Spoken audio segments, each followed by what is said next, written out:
Wonderful. Good evening. My name is Catherine Walton Elliott. I'm a member of the Olympia Indivisible Endorsement Research Team. My teammate on this call is Rachel Jackson.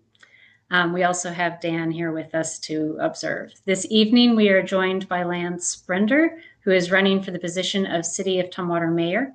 This interview is being recorded and will be available for public viewing on the Olympia Indivisible website.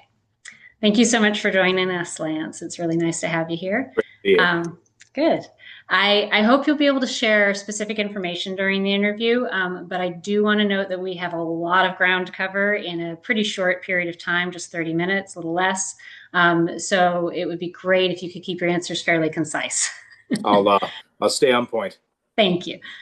Could you start us off by briefly introducing yourself? Hi, my name is Lance Brender. Live in Tumwater. I live up here on Tumwater Hill. I, like a lot of people who live here, I'm a transplant. Came here 8 years ago. I was a U.S. Army officer for 20 years, retired out of JBLM. And I married a nice Olympia girl. She would call herself a Tumwater girl now.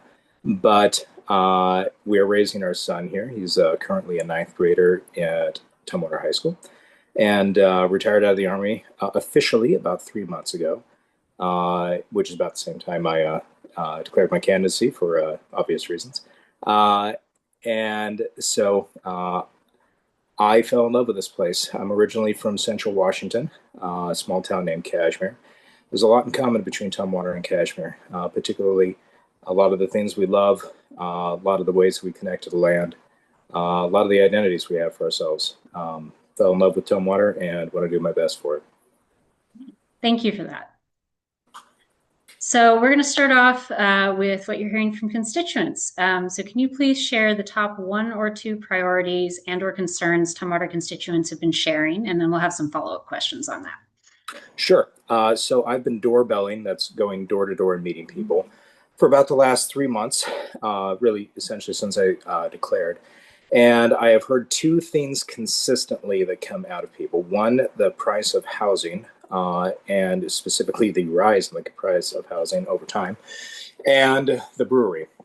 Mm-hmm. So mainly by talking to people and hearing what their number one and number two concerns were, they became my number one and number two concerns. Of the 5 key policy platforms that I have, number one is reduction of the rise of the cost of housing to as close as we can possibly get it to the national inflation rate as possible. I think it's probably impossible we ever get it to go down, but I think we can do a lot to stop how quickly it's rising. Second thing was the Olympia Brewery. That, for a lot of good reasons, there is a lot of civic pride around that. That is an important part of the heritage of this town. It goes back to its founding, and it is. We have tried everything at the government level we possibly can to try to get grants and all kinds of things to, get somebody to come in and take care of that for us. And everybody has waited long enough. They've waited for 22 years. So they'd like something done. They'd like it to be a productive member of society again. I've got a few specific plans I can go over for how we can do that. But my number one is housing. And my number two is the brewery. Thank you. That's very clear. Appreciate that. So it's great that you're listening to constituents as you're doorbelling. In the mayor's position, how would you ensure that constituent voices are heard and incorporated into city decisions?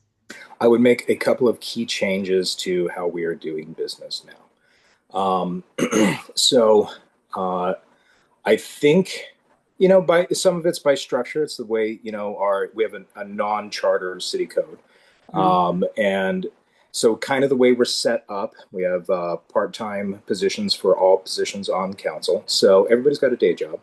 And I think that takes away from a lot of time. And I also think it's our willingness to kind of get out there and talk to people. I think we have an issue right now in local government of being connected and being responsive and having this kind of dialogue. And I have a couple of key ways that I'm going to get after it. Number one, so there is a current policy in City Council that if you have not signed up in advance and stuck to your 3-minute time limit, you may not speak. And I don't like that. I think this is a small town. We can be a lot more free-flowing than that. And I think if there needs to be some civil back and forth, I think there can be. Another one of the ways is increase office hours. Just be there, and hey, anybody can come in and talk to the mayor. You don't need an appointment. This isn't New York City. You can come in and talk to the mayor. And thirdly, one thing that I'm going to institute is once a week, I'll either post a public dinner or a public lunch. Say, hey, the mayor will be at this restaurant or coffee shop on this from this hour to this hour. Come in, say hi, say what your issues are, and we'll just have a human to human discussion about it. And I'll invite all the council to come with me, anyone who can make it. And I think that'd be a great chance for us to be responsive to the public. I appreciate you sharing so many specifics there. That's very helpful. Kind of linking in with that, and maybe very, very briefly, because I'm going to move us on to a couple other things soon. You, in your questionnaire, you made a connection between what you're talking about, more responsive government, more transparent and more connected, with your campaign motto, which I believe is "Small Town, Strong Families, Leadership." And I'm just curious, how are you connecting strong families to a more responsive government? And what is a strong family? What does that mean to you?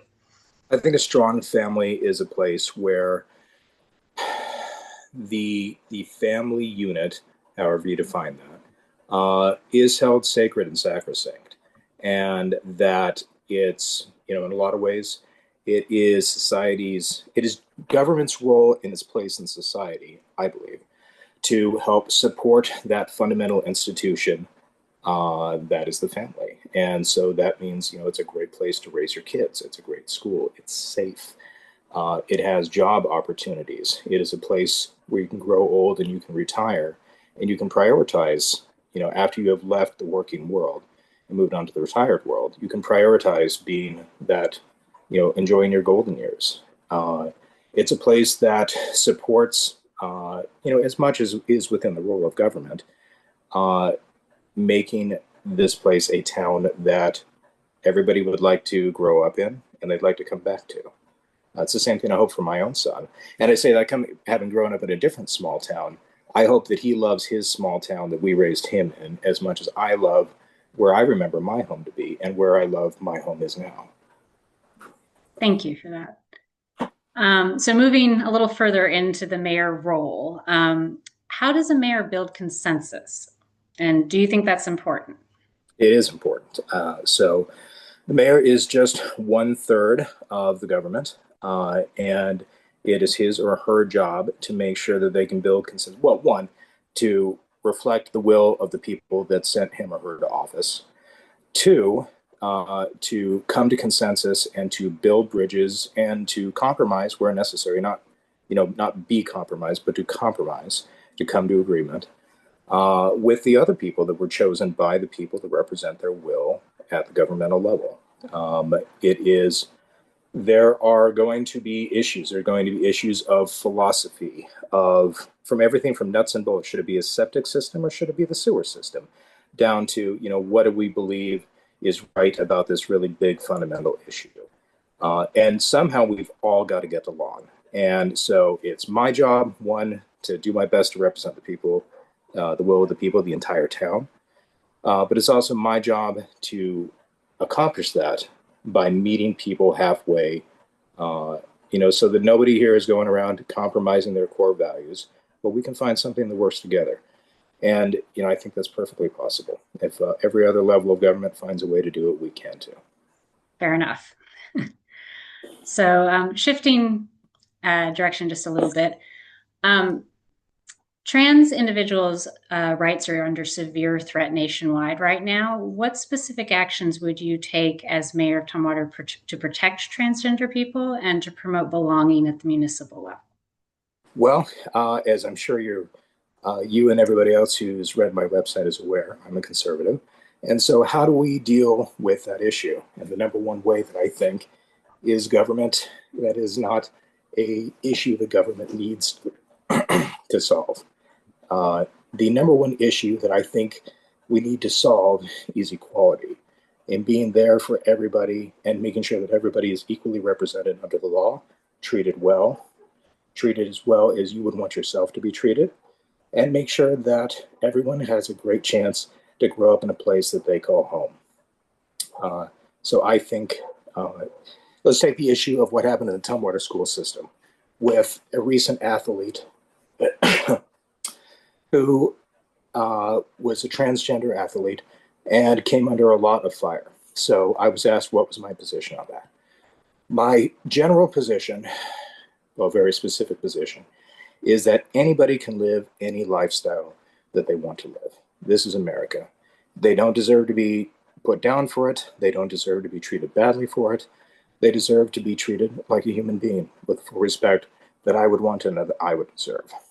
And as far as a transgender athlete can play in any sport that he or she wants, wear any clothes that he or she wants, live any lifestyle that he or she wants.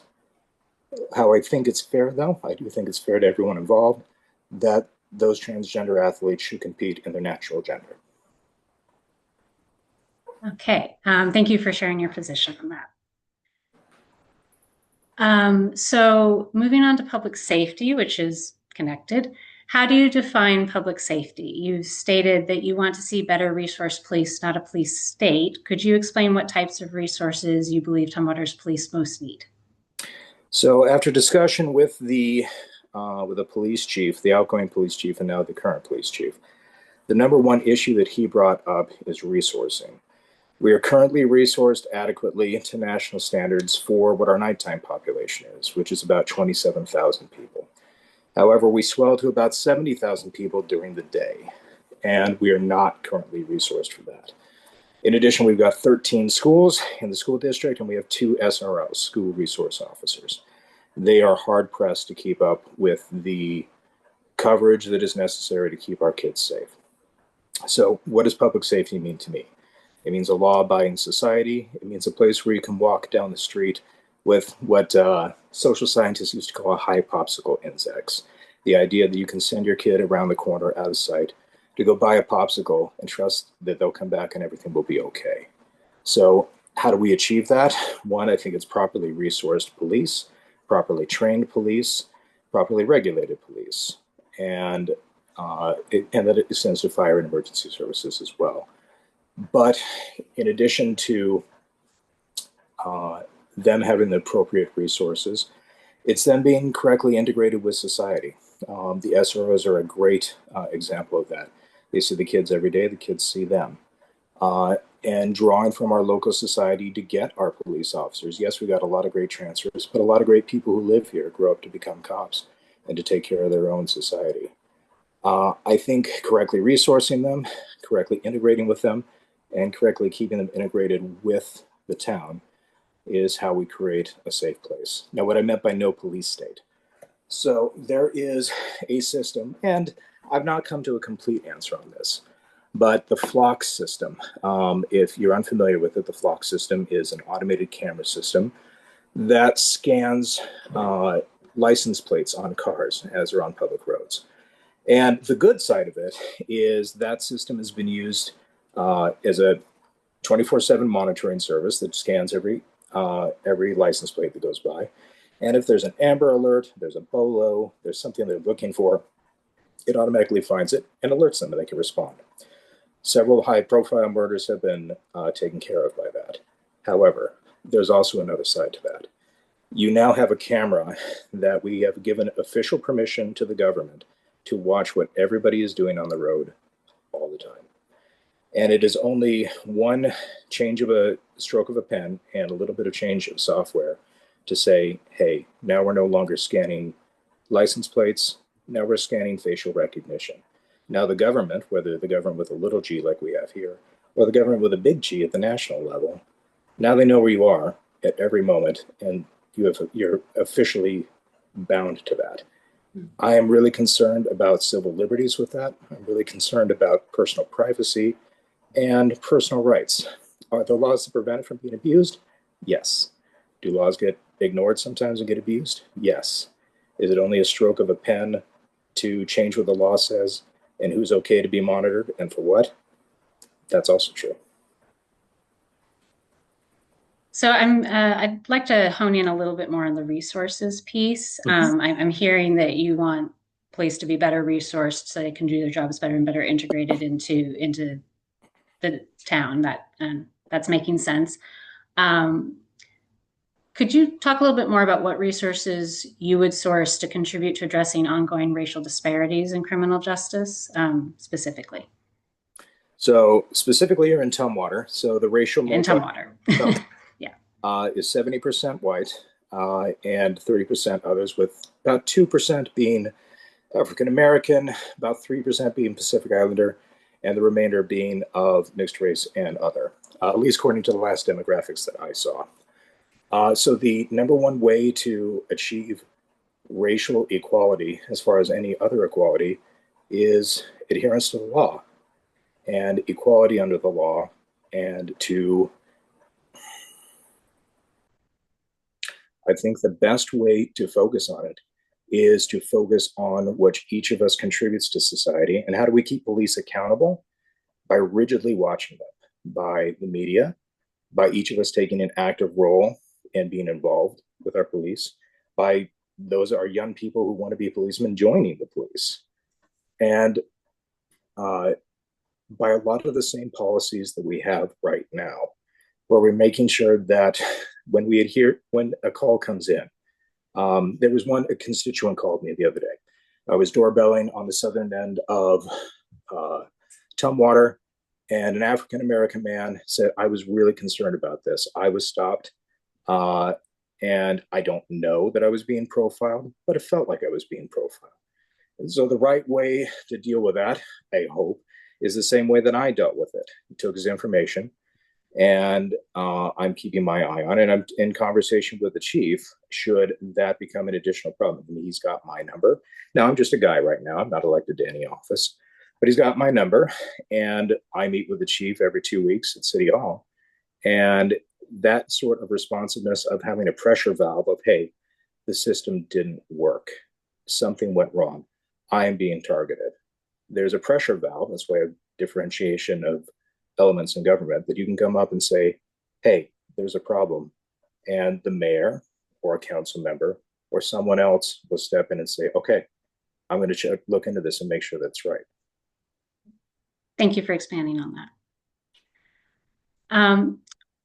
There's been a recent directive of the Thurston Regional Planning Council to leave the draft regional transportation plan intact without revising language concerning equity and climate change related to the federal administration executive orders. Could you share your thoughts on that if you're aware of it? Can you give me a little more information about it? So there was a directive, there was a push to change language in the regional transportation plan because of executive orders from the federal level around language around equity, diversity, equity, inclusion, those pieces. And I believe, Rachel, please correct me if I'm wrong, but I believe the state level was pushing to have that language changed, and the Thurston Regional Planning Council, they discussed it, voted, and they decided not to change the language that exists within that plan related to equity and climate change.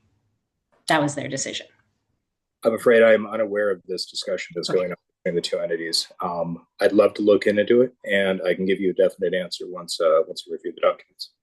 That sounds fine. Thank you very much for being upfront about that. Appreciate it. We were curious, looking at your questionnaire, is it fair to say that you generally favor incentives over regulations? Is that a fair assessment? That is. Okay. Now, that doesn't mean there isn't a place for regulation. Having spent the last 20 years in the Army, I completely agree that there is, there should be hard and fast rules and consequences if you break the rules willingly or willfully. However, I'm taken back to, the ecology is a good example. Mm-hmm. I'm taken back to when I was in junior college, and I remember my economics professor saying, at the time we were dealing with the spotted owl, and we wanted to protect the spotted owl, and he said something that I thought blew my mind. He said, instead of saying that should a spotted owl be found dead on your property, you will be fined, why not incentivize it and say for every spotted owl you can prove nests or migrates through your land, we'll give you a $500 tax break. Mm-hmm. And instead of fearing or having somebody hide misdeeds, they would be seeking to do the things that we think are right to do. So that would be a concrete example from 25 years ago, but of favoring incentives generally over regulation. Okay. So you mentioned that you do have exceptions where you think regulations should be in place. Can you give instances where regulations are essential? Maybe specific to Tumwater? Yeah. So let's talk about the Davis Meeker tree. So as it stands now, until recently, until the council changed it and put some protections around it, let's take that example that is now protected. Now, let's say somebody comes along in the middle of the night who, that's actually government land. But let's say somebody comes along in the middle of the night and says, I want to now cut down that tree because I don't care about that tree. And so they have willfully, knowingly violated the will of the people as encapsulated in local ordinances. And absolutely, they have committed a crime and they deserve punishment. And I think that is perfectly fair. Thank you. That's a good, clear example. I appreciate that. We are nearly out of time, so we'll have a few more questions, but I do want to leave you a little time to wrap up with anything that we might have, briefly that we might have missed. In your questionnaire, you talked a lot about supporting the unhoused, which was very detailed. And you stated that you will expand or create funds to support institutions that provide services to the unhoused. How will you do that? So we've got a $433 million biannual budget, at least off the last budget that I saw. And so where exactly is the line item going to come from? I don't know. I've got a couple of things that I've got my eye on. So sorry, golfers out there. The golf course is probably one that's currently operated entirely out of public funds to the tune of $300,000 a year. I think it's perfectly fair for golfers to pay their own green fees and pay for that. And I'd rather let's just take one example. That's just one example of a line item. And the homeless and the unhoused are major emotional issues for me. I have been working in nonprofits and volunteer and church positions for about 20 years with the unhoused. And a couple of years ago, I was a chaplain with the Union Gospel Mission out of Olympia. I think we cannot turn our back on the poor and on the unhoused. I think we cannot shoo it away, and I think it is wrong for us to say, I just don't want to look at it. They're ugly, they're stinky, they're loud. I don't want to deal with it. It's not right. That is not who we want to be as a society. I also think that there are some parts of that problem the government is really well at. Section 8 housing is really great for people who are really trying to get back on their feet. Some of the people who have rented from me, I'm a part-time landlord. They were on Section 8. They're not on Section 8 anymore. They're doing great. There are other parts where we just have to love them. We just have to love them through it. And as much as I would like to be mayor, I don't think the government does a great job of loving people. I think the government does what it does, which is to solve governmental problems. But I think the institutions that really love the people and take care of them are nonprofits. There are faith-based institutions. There are other people that have dedicated their lives to looking after these people. And so perhaps from funds from the golf course, perhaps from somewhere else, but I think some of the funds that we generate at the taxpayer level could go to reinforce what we're already doing well, which is the police are great at moving the homeless for free and completely, in a non-scary way to wherever they need to go, and make sure we give them an option once they get there. Wendy Carlson said this great when I was talking to her the other day, that not only, we'll take them where they need to go, but here's a concrete option for you to get clean, for you to get the help that you need, for you to have a pathway to a better life. And I think that is what government owes our people that are dealing with this. We are actually at time and will be cut off in about 5 minutes. So I do want to just hit a couple things very quickly, and then we are going to have to wrap up. Um, just very briefly, do you have any self-imposed guidelines on the sources of your revenue campaign, or your campaign revenue? Mhm. Sure do. So one, strict adherence to the law. So there's several laws that are in place for mayoral candidates. Nothing more than $1,200 from any donor per election per candidate. Um, and there's a number of other regulations that go along with that, including reporting. Um, to date, I have not received any money from anyone other than private individuals. Mostly people who know me or people that I've met while doorbelling.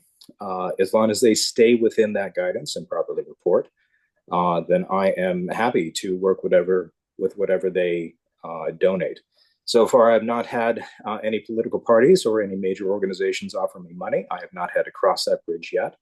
But if I do, here's the deal that comes along with it. You are not buying me. I've never joined a political party, and there's a reason I've never joined a political party. I consider myself a centrist. Yes, I am a conservative, but I'm a moderate conservative. And the parties don't own me, and they're never going to. So if you give me money, that means you like what I say I'm doing and what I intend to do. That doesn't mean you're going to buy my policy.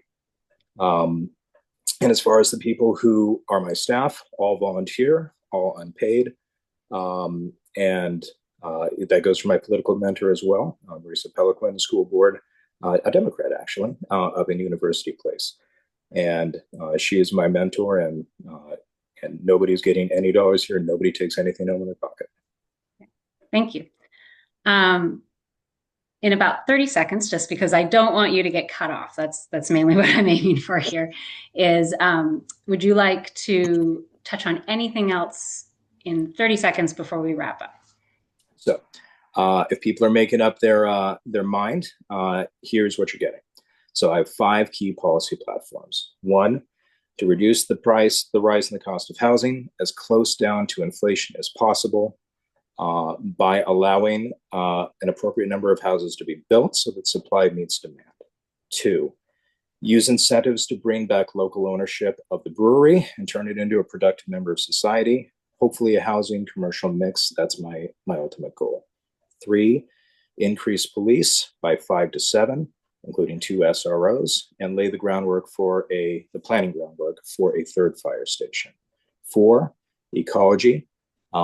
Designate a list of 50 to 100 culturally or ecologically significant trees, put them on a protected list with a number of incentives and protections placed around them. In addition, some novel ideas for plats and zoning to allow people to build without tearing down our trees and changing the nature of the town. 5, tone, be responsive, answer questions, tell you truthfully what I think, even if I know it might not be what you want to hear, and be honest and listen to you. And as long as nobody's violating the core values, I'm perfectly willing to listen to the public, and we can come to consensus.